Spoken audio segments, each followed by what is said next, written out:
सुप्रभात बच्चों। अगले वीडियो में फिर से सबको स्वागत है। आप लोग पाठ 3 पढ़ रहे हैं, जिसमें पूर्णांक के बारे में जानकारी प्राप्त कर रहे हैं। हम पाठ 3 के एक्सरसाइज 3.1 जाने से पहले थोड़ा सा और पूर्णांक के बारे में जानकारी देना चाहते हैं कि इस वीडियो में आप लोग जान लें कि पूर्णांकों का विशुद्ध मान, पूर्णांकों का एक होता है विशुद्ध मान, जैसे यहाँ पर हम अभी दिखा रहे हैं। पूर्णांकों का विशुद्ध मान या परम मान जिसको बोला जाता है, या निरपेक्ष मान जिसको बोला जाता है, वो कैसे ज्ञात हो सकता है, एक चित्र द्वारा देखेंगे। जैसे कि ये एक पूर्णांकों की संख्या दिखाया गया है, जिसमें बीच में जो 0 है वो उस पर एक मान लीजिए कि दर्पण रखते हैं, और एक दाहिनी तरफ जो संख्या रेखा में शून्य के दाहिनी तरफ 1, 2, 3 लिखा हुआ है। तो ये 1, 2, 3 क्या है, धनात्मक संख्याएं हैं। और ये जो 1 है, इस दर्पण में यदि प्रति में दिखाया जाता है 1 को, तो उसके दर्पण के पीछे की ओर 1 दिखाता है। तो शून्य से दाईं ओर जितनी दूरी पर होता है उतनी दूरी पर ही दर्पण के पीछे की उसका प्रतिबिंब बनता है। और दर्पण के पीछे की ओर प्रतिबिंब बनने का जो संकेत हम लोग देते हैं वो माइनस चिन्ह लगा के देते हैं।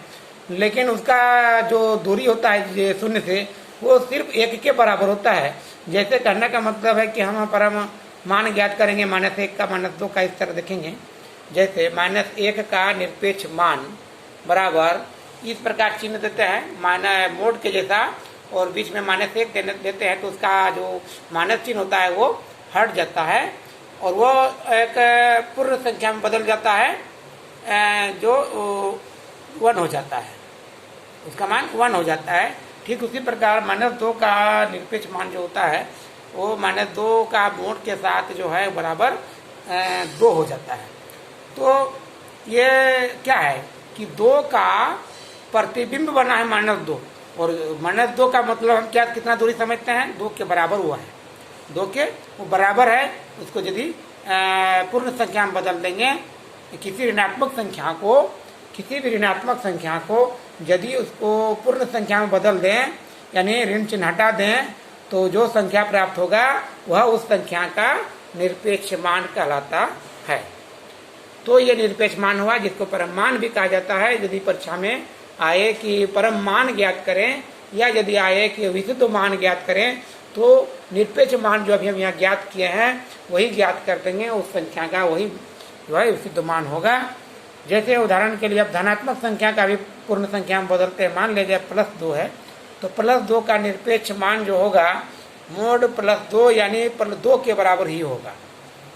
ये इसमें +2 के जगह में +3, +4, +5 कुछ भी हो सकता है। जैसे यहाँ -1 और -2 के बाद -3, -4, -50 कुछ भी हो सकता है। इसका ऋण चिन्ह खाली हटा देने से निरपेक्ष मान निकल जाता है, जो एक संकेत मोड के रूप में उसके अंदर ऋणात्मक संख्या देने के बाद बराबर में ऋण चिन्ह हटा के, मोड हटा के बराबर पूर्ण संख्या दे देते हैं, तो वह उसका निरपेक्ष मान हो जाता है। तो ये समझ गए होंगे विशुद्ध मान कैसे ज्ञात करते हैं। आप जानेंगे कि पूर्णांकों को हम कैसे पहचानें, थोड़ा सा ये जान लें पूर्णांकों को कैसे पहचानें, कौन पूर्णांक है कौन पूर्णांक नहीं है। क्योंकि पहले पढ़ चुके हैं आप लोग की पूर्ण संख्या जो होता है, पूर्ण संख्या जो होता है वो 0 से चालू होता है, और 0 से जितने भी बड़ी संख्याएं होती है वो निकालने के लिए उस पूर्ण संख्या, सबसे छोटी पूर्ण संख्या में 1 जोड़ते हैं।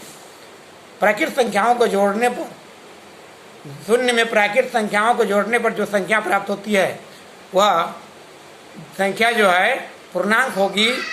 जैसे कहने का मतलब है कि मान लो 1 प्राप्त होगा, तो 1 में एक प्राकृत संख्या जोड़ेंगे, सबसे छोटी प्राकृत संख्या जोड़ेंगे। सबसे छोटी प्राकृत संख्या 1 होता है, और 1 से आगे बढ़ते जाती है वो पूर्णांक के रूप में वो संख्याएं, सभी प्राकृत संख्या। जैसे कि 0 में 1 जोड़ेंगे प्राकृत संख्या, छोटी संख्या, सबसे छोटी प्राकृत संख्या, तो 1 प्राप्त होगा। और उसमें यदि हम फिर 1 जोड़ेंगे सबसे छोटी प्राकृत संख्या, तो 2 प्राप्त होगा। और फिर 2 में सबसे छोटी प्राकृत संख्या जोड़ेंगे तो 3 प्राप्त होगा। और इस प्रकार बढ़ते बढ़ते जो है बहुत सारी संख्या प्राप्त हो सकते हैं। ये संख्या धनात्मक पूर्णांक होती है। लेकिन यदि इन जीरो शून्य जो संख्या है उसमें से क्या करेंगे कि यदि हम घटाएं प्राकृत सबसे छोटी प्राकृतिक संख्या घटाएंगे शून्य से तो क्या प्राप्त होगा -1। यदि -1 जितना प्राप्त हुआ है भी शून्य से 1 घटाने पर उतने संख्या को लिखेंगे और फिर 1 घटाएंगे सबसे छोटी प्राकृतिक संख्या तो -2 प्राप्त हो रहा है। उसके बाद -2 में फिर -1 घटाएंगे तब क्या प्राप्त होगा -3। अब इसको थोड़ा समझ लेंगे कि -2 और -1 क्या करते हैं, घटाया नहीं जा रहा है, यहाँ पर 2 और 1 जोड़ देते हैं और -3 प्राप्त हो रहा है। इसका मतलब क्या है, -2 का मतलब है कि 2 रुपया उधार लिए, फिर -1 का मतलब क्या होता है कि 1 रुपया उधार लिए, तो कुल मिला के जो उधार हुआ वह 3 रुपया के बराबर हुआ। और उधार को हम लोग माइनस का संकेत देते हैं। जैसे उदाहरण के लिए यहाँ पर इस तरह संख्या बढ़ते जाएगी, -3 से -4 -5 -6 से अनंत तक संख्या प्राप्त होगी। और यह जो संख्या होगा वो ऋणात्मक पूर्णांक संख्याएं कहलाती है जो माइनस में आती है। और आगे हम बढ़ेंगे तो यहाँ इस प्रकार इसको दूसरे तरह से हल करके, जैसे कि यहाँ -2 और -1 है तो यहाँ क्या करते हैं कि माइनस कॉमन ले लेते हैं और ये 2 और इस माइनस के जगह पर क्या डालते हैं, प्लस डालते हैं 1। तो -3 निकालने का तरीका है कि सभी संख्याओं को हम कैसे माइनस को हल करें। तो माइनस बाहर में है, माइनस दे दिए, फिर अंदर में जोड़ देंगे 2 और 1 3 हो गया। तो इस प्रकार ये 3 प्राप्त हो गया, -3 प्राप्त हुआ। ये माइनस वाला का हल हम इस प्रकार हल कर सकते हैं। ये पूर्णांक सारे पूर्णांक कहलाते हैं। जैसे कहने का मतलब कि जैसे इस प्रकार है कि ये निरपेक्ष मान समझ गए होंगे आप। ये निरपेक्ष मान के बाद हम आगे बढ़ते हैं। ये संख्या को हल करना, जैसे पूर्णांकों को पहचानने में मान लीजिए कि सवाल है कि 1/2 है, क्या ये पूर्णांक है? नहीं है, क्योंकि किसी भी प्राकृतिक संख्या में या किसी भी पूर्ण संख्या में 1 जोड़ने पर जो प्राप्त होगा वही पूर्णांक होगा। लेकिन ये किसी पूर्ण संख्या में 1 नहीं जोड़ा गया है। मान लीजिए कि पूर्णांक संख्या या कहने का मतलब पूर्ण संख्या, तो पूर्ण संख्या 0 है, 1 है, 2 है, 3 है, 4 है। तो शून्य के अलावे जितने भी प्राकृतिक संख्या का मतलब है ये प्राकृतिक संख्या सब है। तो जो गिनती की संख्या होता है, जो हम लोग गिनते हैं 1 2 3 4 5 6 7, वो प्राकृतिक संख्या है। तो प्राकृतिक संख्या गिनते हैं तो 1 2 3 4 5 आता है। तो इसमें इस संख्याओं को हम लोग जोड़ते हैं पूर्ण संख्या में, 0 में जोड़ते हैं 1 को, या फिर 0 को जोड़ते हैं 2 में तो दूसरा संख्या, 0 को जोड़ते हैं 3 में तो अगला संख्या प्राप्त होता है। तो ये धनात्मक पूर्ण संख्या जोड़ने से प्राप्त होता है, घटाने से ऋणात्मक संख्या प्राप्त होता है। लेकिन यहाँ पर हम देख रहे हैं कि माइनस ये 1/2 जो है, या -1/2 रहेगा, या 3/2 रहेगा, या 4/5 रहेगा, ये पूर्ण संख्या नहीं है। ये संख्या जो है भिन्न संख्या है, यानी पूरा संख्या नहीं निकलती है। जैसे 1/2 है तो 1/2 का मतलब क्या हुआ कि 1 का 2 भाग में बांटा गया है। अब 1 तो पूरा जो भी सामान है उसको 2 भाग में बांटा गया है, तो पूरा तो नहीं होगा। या यहाँ देखेंगे 3 सामान है, 3 सामान को 2 आदमी बांटेंगे तो पूरा तो नहीं मिलेगा, पूरा नहीं मिल सकता है। जैसे कि यहाँ 1 को 2 भागों में बांटेंगे तो क्या होगा कि 1/2 है तो इसको क्या हो जाएगा, 0.5 में बदल जाएगा। 0.5 मैंने 50 पैसा हो जाएगा, पूरा रुपया नहीं हो रहा है। कैसे होगा, क्योंकि यहाँ 0 से पहले भाग दिए 2 0 और फिर शेष बचा।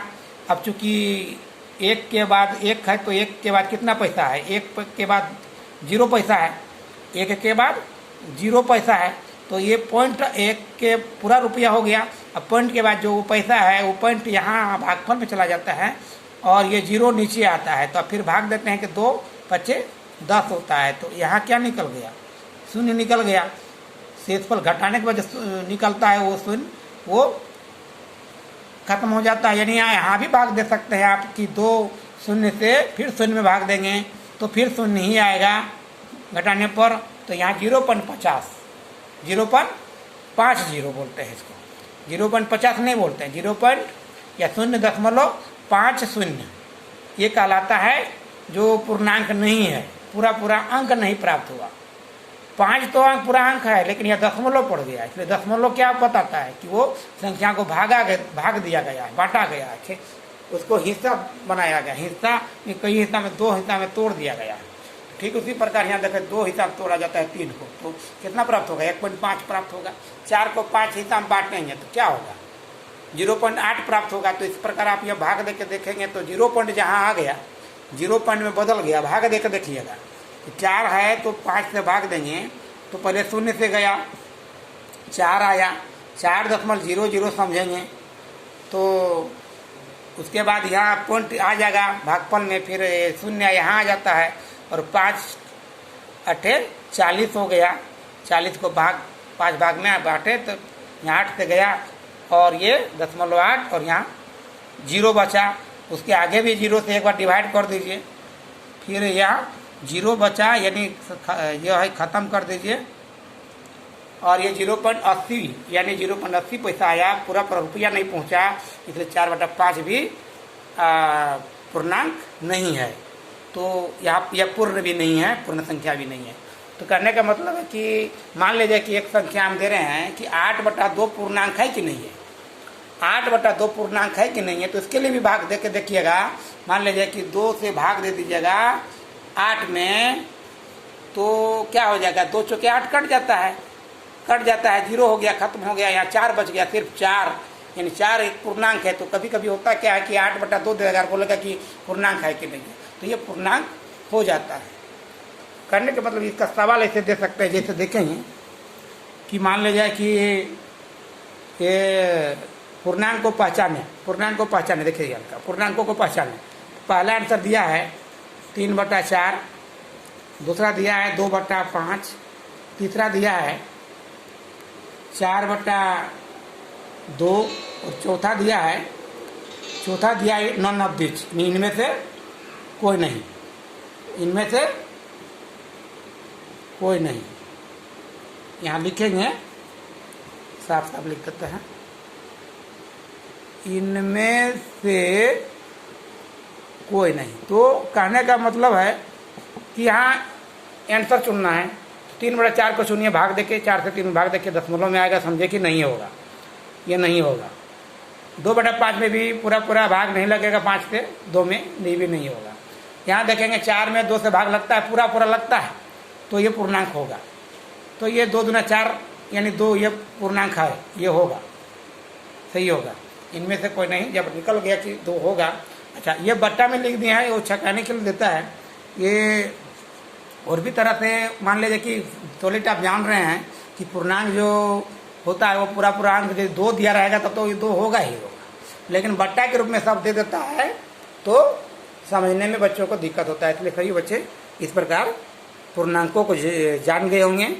आप लोग निरपेक्ष मान सबसे पहले जान गए कि निरपेक्ष मान कैसे निकाला जाता है, फिर आप लोग जान गए कि कौन सा पूर्णांक होता है, कौन सा पूर्णांक नहीं होता है। और इसके बाद आप लोग अगले वीडियो में पढ़ेंगे 3.1 एक्सरसाइज जो आ रहा है, वो अगले दिन हम फिर वीडियो लेके आएंगे। अगले दिन यानी ये 3 वीडियो इसे कंटेंट में हैं जो आप लोग समझ गए होंगे। चलिए अब फिर मिलेंगे अगले दिन, तब तक के लिए ये वीडियो समाप्त होता है। धन्यवाद।